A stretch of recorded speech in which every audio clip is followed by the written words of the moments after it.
भेटायचंय बरं का, शरद पौर्णिमेला भेटायचंय बरं का, तुझं आणि माझं मिलन नाही, शरद पौर्णिमेला भेटायचंय का शुद्धीवर यायची.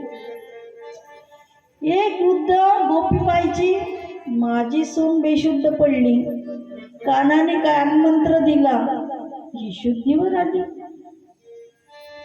मी बघते जेवढ्या तरुण पोरी बेशुद्ध होतात त्यांना कानमंत्र देतो आणि शुद्धीवर येतात, आणि म्हातारीने ढोंग केलं, पडली धडाडकन खाली, मूर्छित पडली. गोलानं पाठवलं, सांगितलं येणार नाही. मी कानमंत्र पांढऱ्या केसवाल्यांना देत नाही, दात पडणाऱ्यांना देत नाही. नाही नाही काना मरून जाईल. गोपी विनंती करायला लागली आणि बोलवायला गेली.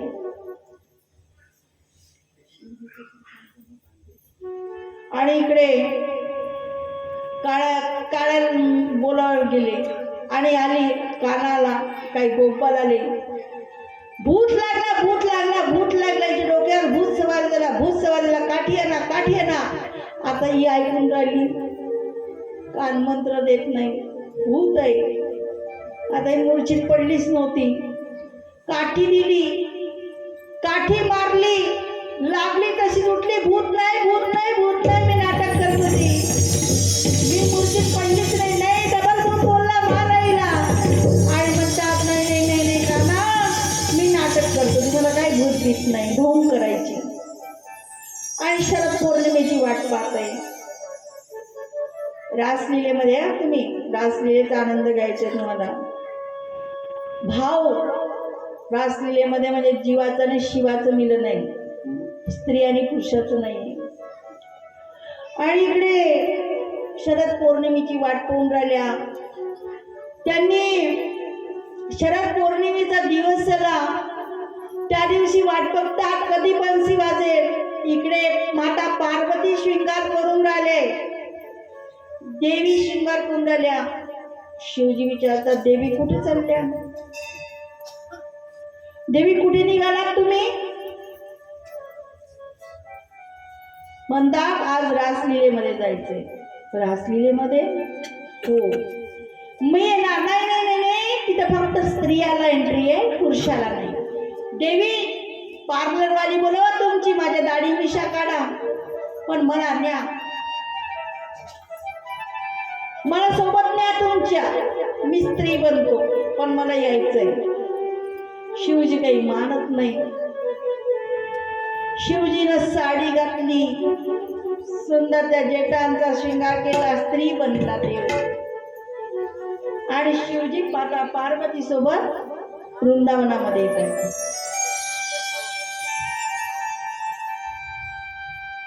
शहर में जोगी आया,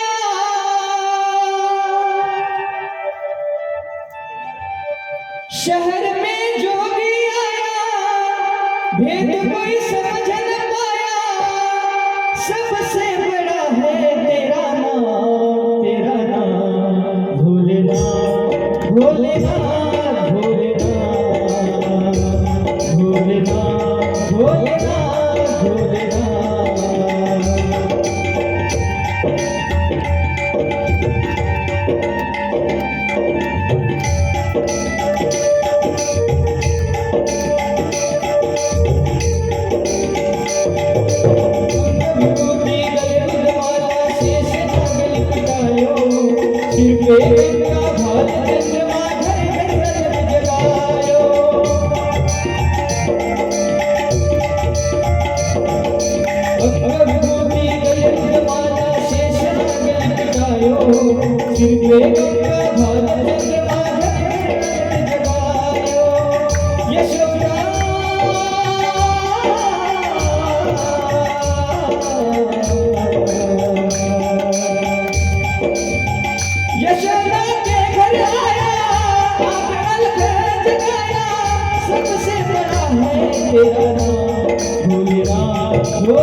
श्रृंगार केला आणि वृंदावनामध्ये इकडे शिवबाबा देखील स्त्रीचं स्वरूप धारण करून येऊन राहिले. इकडे माता पार्वती देखील येत आहे. राधा राणीने देखील सुंदर शृंगार केला आणि नारदजी राधा राणी जवळ गेले. नारदजीला दुःख आहे, काश मी नारदाचा नारदी राहिलो असतो, तर मी स्त्री राहिलो असतो तर मला आज आनंद भेटला असता, मलाही रासलीला पाहायला भेटली असती, मलाही याच्यात भाग घेता आला असता. आणि रासलीलेचा आनंद घेण्यासाठी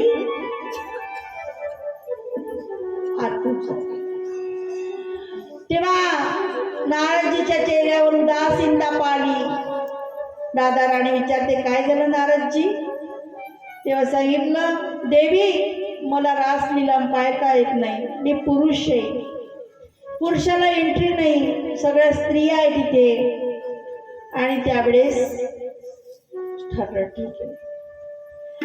राधा राणीने राधा कुंड तयार केला आणि राधा कुंडामध्ये नारदजींनी आंघोळ घेतली, टाकली, नारदीन म्हणून आले. देव नारदीन झाले, साडी घातली नारदाने आणि रासलीलेचा 12 वाजले. सगळेजण काही कामं करत होत्या. गोपी कृष्णाच्या बासरीची वाट बघून राहिल्या आणि त्या बन्सीवनामधला आवाज येईल, आम्ही जाऊ आणि जाऊ. आवाज रात्री वाजला, जशी बन्सी वाजली, गाय जशी वनातून येते, बछडे जशी आपल्या मातेला भेटायला जाते, अशा त्या आतुर झालेल्या गोपी बन्सीचा आवाज ऐकला. कोणी शृंगार करत होत्या, गळ्यातला हात पायामध्ये घातला, उलटा टिलटा शृंगार करून राहिल्या आणि सगळ्या कोणाचे हात शेणाने भरलेले आहे, कोणी कपडे उलटे घातलेले आहे, बेभान झाल्या. आणि तशा बछड्या गायीसाठी आतुर होतो तसं त्या देवासाठी आतुर झाल्या आणि त्या धावत धावत त्या बन्सीवनामध्ये आल्या. माता पार्वती देखील गोपी बनून आल्या, नारद देखील नारदीन बनून आल्या, राधा राणी देखील आल्या. सगळे नाचून राहिलेले. तेव्हा त्या आल्या आणि विचारतात गोपींना, काय ग स्त्री आहात तुम्ही, मध्यरात्री कशाला आल्या? हे चांगलं बघायला आल्या की काय? देवा असा बोलतोस का रे? जवळ केलं दूर सारतोस का रे? आम्ही गरीब आहोत, प्रेम करतो रे तुझ्यावर, शोभतं का तुम्हाला? माझ्यावर प्रेम करता? घरामध्ये जा, पतीची सेवा करा, मुला बाळांमध्ये मन लावा. मन देवा कुठला रे मन? आधी सांग, मन किती काय रे? या शरीरामध्ये मन किती काय? एक ना?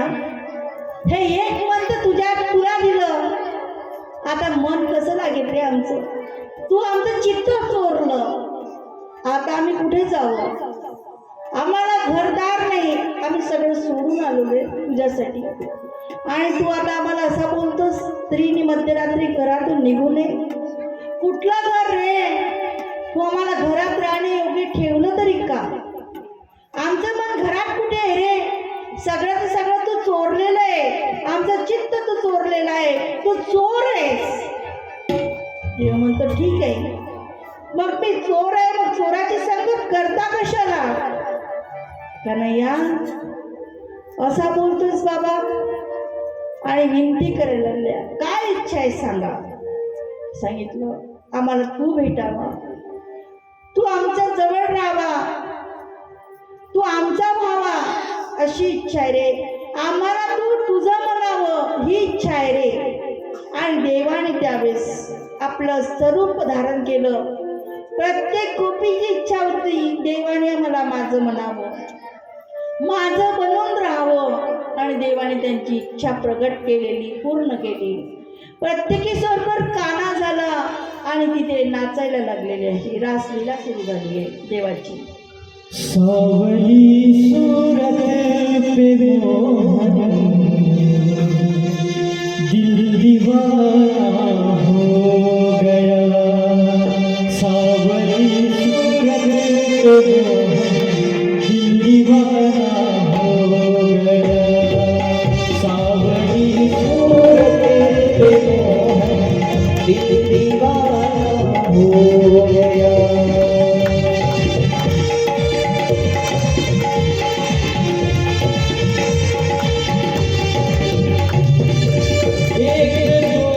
तेरे नैन तिरछे दूसरा काजल लगा।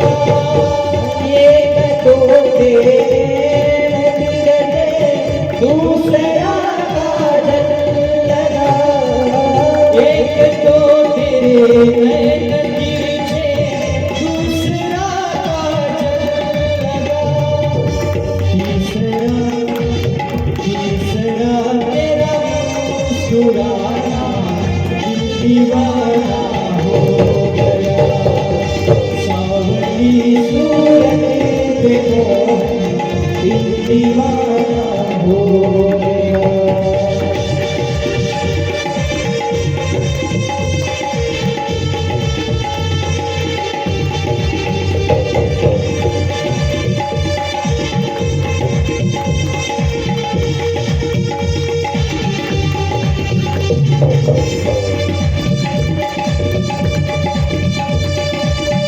एक तो तेरे होठ बदले दूसरा लाली लगे। एक तो तेरे होठ बदले दूसरा लाली लगे।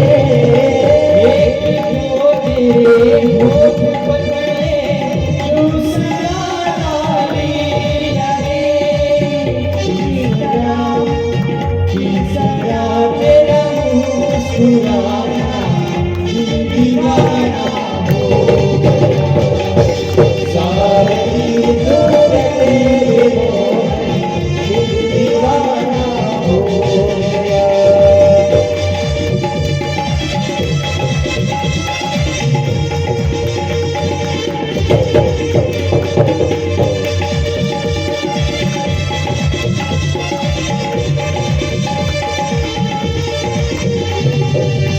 एक तो तेरे हाथ को दूसरा मेहंदी लगी। एक तो तेरे हाथ कोमल दूसरा मेहंदी लगी। एक तो तेरे हाथ को दूसरा मेहंदी लगी। तीसरा मुरली बजाना दीवाना हो गया। सावली सूरत पे मोहन दीवाना हो गया।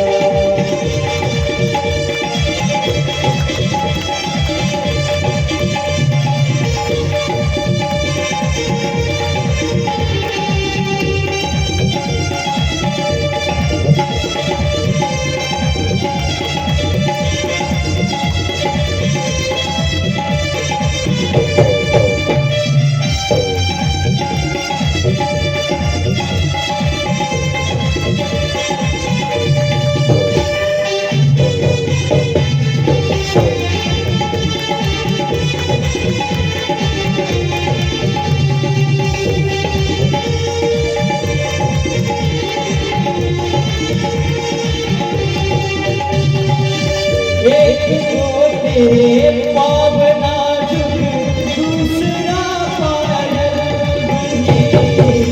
एक तो तेरे पावना जुग दूसरा पायल बनी। एक तो तेरे पावना जुग दूसरा पायल बनी।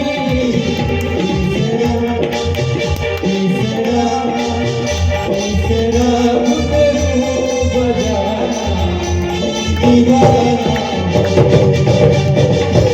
सावली सूरत पे मोहन दीवाना हो गया।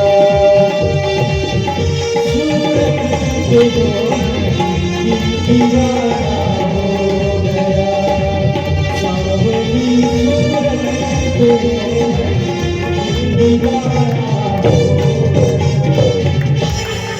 आणि सगळे आनंदात नाचून राहिलेले आहे. प्रत्येक गोपी सोबत कन्हैया बनलेला आहे आणि त्याच वेळेस शिवबाबा आले गोपी बनून.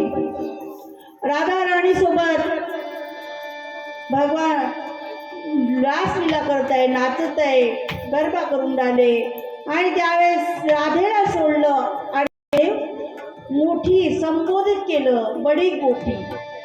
श्रीमद भागवत मध्ये शिवजींना बडी गोपी के नावाने संबोधित केलं. आणि ती तिथे आली आणि गोपी आली, बडी गोपी आली आणि राधाराणीला सोडलं आणि देवानी आलिंगन दिलं बड्या गोपीला. राधाराणी विचारात पडल्या, माझ्यापेक्षा कोण, मी राजकुमारी, मी सगळ्यात मोठी आणि हा वृंदावनामध्ये माझ्यापेक्षा मोठी कोण आहे. राधाराणीला राग आला आणि राधाराणी निघून गेल्या. राधाराणी तिथून निघून गेल्या आणि राधेला समजवण्यासाठी भगवान इकडे रासलीला सुरू होती. भगवान श्रीकृष्ण रासलीला पूर्ण झाली, सगळ्यांना सांगितलं मी प्रत्येकी बरोबर आहे आणि सगळ्यांना आपापल्या घरी पाठवलं. शिव बाबांना घेऊन भगवान श्रीकृष्ण राधाराणीला राग शांत करायला गेले. राधाराणी वनामध्ये जाऊन बसलेल्या त्या, फुगलेल्या त्या, नाराज झालेल्या त्या, माझ्यापेक्षा कोण मोठं आलं होतं, कोण मोठं असेल, कोण मोठं असेल.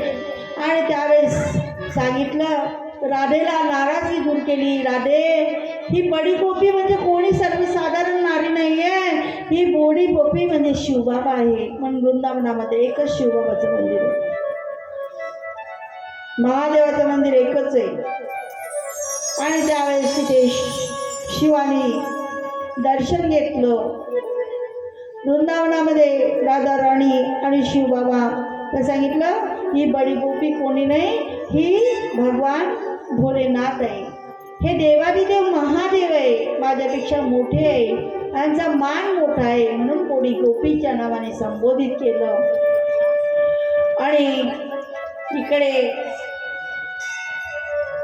आता राधाराणी देवाला भेटायला यायच्या, दररोज भेटायला यायचे देवाला, देवासोबत खेळायच्या, देवाला भेटून जायच्या, सुंदर शृंगार करायच्या.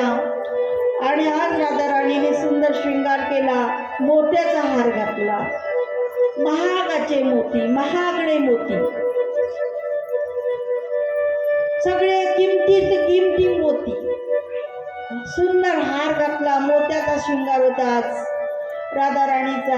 आणि राधाराणी आज मोत्याचा शृंगार करून दररोज सारखी कन्हैयाला भेटायला आली. कन्हैयाला ते मोती जरा वेगळे दिसले आणि इच्छा झाली की मला हे मोती हात लावून बघायची. राधाराणी विचारते, आज याची थट्टा करावी. आपण एखाद्याची थट्टा करतो आणि थट्टा करताना आपण देखील बोलू नये ते बोलतो. आणि त्या थट्टेमध्ये मोत्याला हात लावण्याची इच्छा झाली. राधाराणी मागे सरले आणि सांगितलं, अरे कन्हैया, ये मोती बड़े महंगे हैं, तेरे नंद बाबा और यशोदा मैया भी बिक जाए ना तो आएंगे, नहीं अगर ये माला टूट गई तो. गमतीत म्हटलं. राग आला देवाला, क्रोध आला, बोलले नाही, न बोलता निघून गेले देव. राधाराणी समजून गेल्या, नाराज झाले, पण उद्या नाराजी दूर करेल. दुसऱ्या दिवशी राधाराणी परत भेटायला आल्या. राधाराणी काही भगवान श्रीकृष्ण आले नाही. राधाराणी समजून गेल्या की आता कन्हैया माझ्याशी बोलणार नाही, नाराज झालेला आहे. राधाराणी 2-3 दिवस आल्या, कन्हैया आला नाही, रडायला लागल्या. जोरजोरात भानुजी विचारतात, त्यांची पत्नी विचारते, का राहते, काय झालं, जोरात रडायला लागली. रडून रडून कक्षेमध्ये आहे, उपाशी आहे, बोलत नाही, रडून आणि नारद येते. आणि नारदजी विचारतात, नारदजीचा अवबोधच झाली. नारद विचारतात, राधा बेटी का है? बोले मालूम नहीं, क्या हो गया? तो राधा तो रोए जा रही, पूछे तो और जोर से रोती है, मालूम नहीं क्या हो गया, रोए जा रही, रोई जा रही. नारद जी म्हणता, बेटी सयानी हो गई, ब्याह करा दो. बेटी सयानी हो गई, ब्याह करा दो. आणि मुलगा बिघडला तर लगेच म्हणतात समाज, याचं ना लग्न करून टाका, सुधरेल. आता हे आधीच बिघडलेलं ढोर पुढे सुधरेल का? कशाला कोणाच्या मुलीचं नुकसान करता? हे आधीच बिघडलेलं आहे.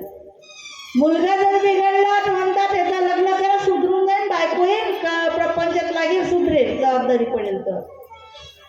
आणि इकडे मुलगी जर चांगली हुशार संस्कारी असली तर लगेच म्हणतात तुमच्या मुलीचं लग्न करून टाका, मुलगी खूप संस्कारी आहे, दोन्हीकडनं समाज असतो. म्हणतात शादी हा ब्याह योग्य हो गई अब राधा, ब्याह करा दो. तुला इतक्या लवकर वर कुठून ढूंढायचं? म्हणजे आहे ना आपल्या बाजूचं गाव वृंदावन, तिथे आहे ना म्हणते. कोण? नंदाचं पोर. तो चोर शोधून शोधला माझ्या मुलीसाठी, तर चोर. नाही नाही नाही नारदजी, नाही नाही म्हणते. जरी आता बिघडला आहे पण सुधरेल, ते जबाबदारी पडेल तर खोडकर आहे, जबाबदारी येते, प्रपंच वाढेल, सुधरून जाईल. देऊन टाका. मित्र आहे तुमचे, मित्राच्या घरची गोष्ट मित्रात राहते. मुलीला कुठे धूप राहणार नाही. तुमच्या सोयरीके योग्य आहे आणि सोयरी सांगितली. कसा पाठवायचा त्या निरोप मुलीकडे मुलाकडे? तर ब्रिज बाजूजींनी 108 थाल सजवले आणि 108 थालमध्ये पहिल्या याच्यात पत्र लिहिलं, राधाराणी पौंडरी.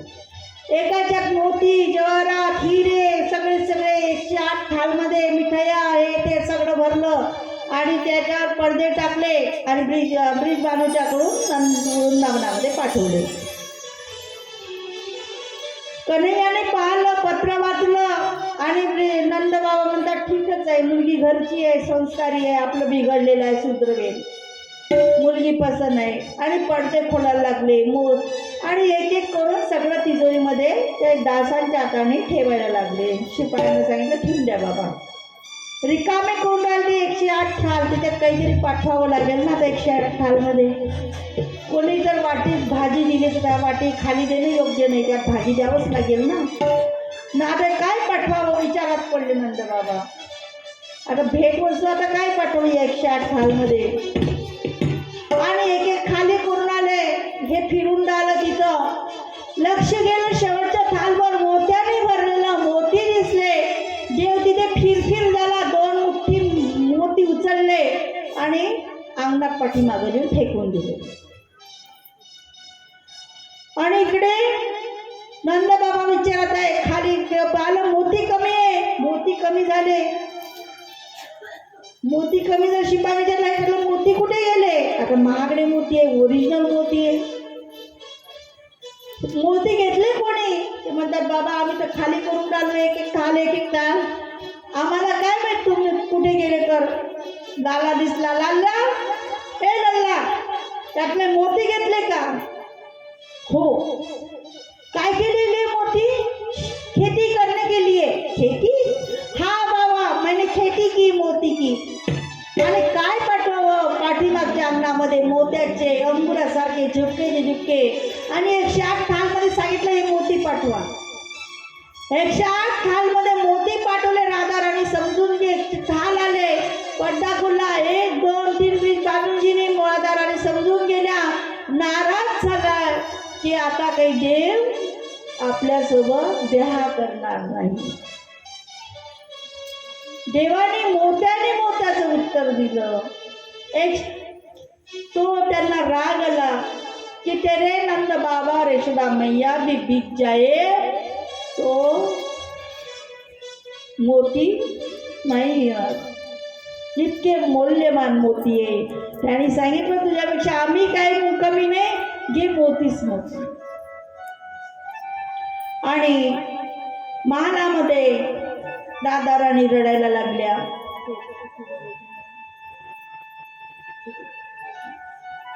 आणि राधाराणी रडायला लागल्या, नाराज झाला, जेवण करत नाही. इकडे देवाला कळलं की राधाराणी जेवत नाही. तेव्हा बनिया वेश धारण केला आणि राधाराणीसाठी देव बांगड्या घेऊन आला. वृंदावनाच्या मंदिरामध्ये जर गेला तर चुडाण्या राधाराणीला सुंदर सुंदर बांगड्या आवडतात, काचेच्या. सोन्याच्या नाही म्हटलं, काचेच्या म्हटलं. नाही तर सोन्याच्या घेऊन जा. द्यायचे असेल तर मला देऊ शकता, माझ्याकडे देऊ शकता तुम्हाला, असं काही नाही. आणि इकडे राधाराणी खुश झाल्या. बनिया वेश धारण करून देव आले होते आणि चहलपहल सुरू झाली. पूजेची तयारी सुरू झाली. तयार करून ठेवा ना. गोवर्धन तयार झाला आहे का? गोवर्धन कथा सुरू होत आहे. गोवर्धन पर्वत तयार करा आणि बेलफूल फेकायचं नाही, कुंकू चुकूनही फेकायचं नाही, कारण का प्रसाद आपल्यालाच खायचा आहे. अक्षदा नाही, भाविकांनी ला विनंती, प्रसादात कुंकू पडू नये, केमिकल आहे, आवाज जाईल. खायची वस्तू आहे. लांबून फक्त एक, मी या कथेमधून फक्त तुम्हाला एक चान्स देईन. वृंदावन मध्ये जेव्हा जाल तेव्हा जाल, जेव्हा 12 कोसाची परिक्रमा कराल तेव्हा करा. ते पुण्य आजच्या कथेत मी इथं देईल, त्याचा फायदा गरज उचलू नये, बोलू नये तर बोलता तुम्ही, पण इथं 2 हात जोडूनच परिक्रमा करून आपल्या जागेवर बसणे आहे तुम्हाला.